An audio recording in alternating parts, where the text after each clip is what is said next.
महाराज जी, भक्ति में भाव ज्यादा जरूरी है या अनुशासन? अनुशासन और भाव जी, दोनों में क्या ज्यादा जरूरी है? दोनों जरूरी है। जैसे आपका प्रश्न था कृपा और प्रयत्न, तो ऐसे भाव अनुशासन। अगर हम अपनी इंद्रियों को अनुशासित नहीं करेंगे, हम अपने मन को अनुशासन में नहीं लाएंगे, हम नियमों के बंधन में नहीं बंधेंगे, तो हम भाव तक पहुंच ही नहीं पाएंगे। भाव को पाने के लिए पहले हमें नियम चाहिए।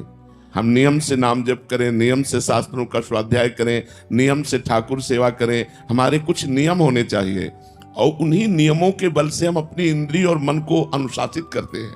नियम में एक पावर प्रकट होता है, उसी पावर से हम अपनी इंद्रियों को, अपने मन को काबू में करते हैं। अगर इंद्रिय और मन अनुशासित नहीं है, मनमाने आचरण होते हैं, तो कहावत सुनी होगी, अंधा बटे और पड़ा चबाए। गांव की कहावत है, अंधा बटे और पड़ा चबाए। एक अंधा मूंज बट रहा था, रस्सी मूंज की, वो हरी होती है, सूखने पर भूरी हो जाती है। पीछे भैंस का पड़ा था, वो चबाता गया।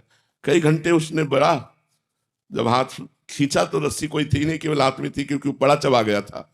ऐसे ही यदि हम मनमानी आचरण करें तो काम क्रोधादि रूपी पड़ा हमारी साधना रूपी उस बरे हुए रस्सी को चबा जाएंगे। जिस रस्सी से हम सबकी ममता बांधकर भगवान के चरणों में अर्पित करना चाहते हैं, सबकी ममता ताग बटोरी, मम पद मन बांधी बरी डोरी।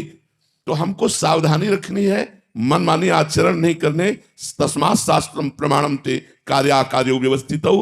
कार्य क्या है और अकार्य क्या है, धर्म क्या है और अधर्म क्या है, इसका शास्त्रों से, संतों से ज्ञान प्राप्त करके मन को अनुशासन में लेकर नियमावली के द्वारा जब हम भक्ति करते हैं तो उसमें भाव प्रकट हो जाता है और भाव से ही भगवान की प्राप्ति होती है।